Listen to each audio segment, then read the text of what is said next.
All right, let's talk about Python's secret weapon for anyone who works with financial data. We're going to dive into NumPy, and you'll see why it's like a supercharger for your analysis. Okay, so picture this. You walk into work and a massive data set gets dropped on your desk. We're talking 10 million bank transactions. And your boss, they need insights from it, like right now. What's your first move? Well, for a lot of analysts, this exact scenario leads to a huge problem. It's something we can call the Python bottleneck. Look, we all love Python. It's incredibly flexible, but when you try to crunch millions of numbers using its basic tools like standard lists, you hit a wall. Why? Because it has to go through every single item one by one by one. And at scale, that is just painfully slow. So how do we just shatter that bottleneck? Well, this is where the hero of our story comes in. Let's talk about the solution, NumPy. So what is NumPy? The name is short for numerical Python, and it's basically the bedrock library for any kind of serious number crunching in Python. Its secret sauce is a special high-performance object called an array, which is built for exactly this kind of heavy-duty work. And this right here is the key difference. A Python list has to loop through everything one at a time. A NumPy array, on the other hand, uses a powerful concept called vectorization. That means you apply an operation to the entire set of data at the same time. It's not one by one, it's everything all at once. And here's the magic behind why it's so fast. This isn't just some clever Python code. Nope. The core of NumPy is actually written in C, a much faster, lower-level language. It organizes all your numbers in one perfect, continuous block in your computer's memory. This lets the processor just fly through the calculations at speeds Python itself just can't touch.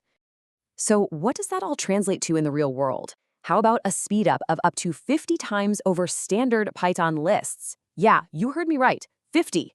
That's not just a small improvement, that's a total game changer for what you can get done. Okay, enough theory. Let's make this real. We're going to use a little case study from a fictional bank we'll call Pinnacle Community Bank. Our job is to dig into their transaction data and pull out some key numbers about their deposits. So our plan of attack is pretty simple. First, we'll take all those transactions and filter them so we're only looking at deposits. You know, the ones with a positive value. Next, we'll add all those deposits up to get a total sum. And finally, we'll use a NumPy function to instantly pinpoint the single largest deposit in the entire data set. And now for the main event. It's time for a showdown. We're going to put standard Python and NumPy head-to-head in a speed test to really see the difference with our own eyes. Okay, first up, the old school way. We're taking 1 million transactions and using a standard Python for loop to find the total of all the deposits. So, the time on the clock? About 1.8 seconds. Now, you might be thinking, hey, that's not too bad. But imagine you have to run this analysis dozens of times a day. Those seconds add up fast, into minutes and even hours of waiting. So, this is our baseline. All right, round two, same exact task, same 1 million transactions. Only this time, we're using one single, clean, vectorized NumPy operation to do all the work. And the time? 0.03 seconds. I mean, come on, it's not even a fair fight. The job is done almost instantly. That right there is the raw, undeniable power of NumPy in action. So who cares about a few saved seconds? Well, it's so much bigger than that. This kind of speed unlocks a whole new world of possibilities. It makes complex financial models that used to require a supercomputer totally practical to run right on your laptop. For instance, you can run thousands of Monte Carlo simulations to predict market risks in just a few seconds. Or you can handle the complicated math needed for portfolio optimization without breaking a sweat. Or think about high-frequency trading. You can sift through millions of data points almost instantly to make split-second decisions. These things are only possible because of the performance NumPy gives you. So as an analyst, how do you know when to use which tool? It can be confusing. So let's just break it down with a super simple decision matrix. Think of this as your cheat sheet. If you're just doing general programming or have a small data set with mixed data types like text and numbers, regular Python is your go-to.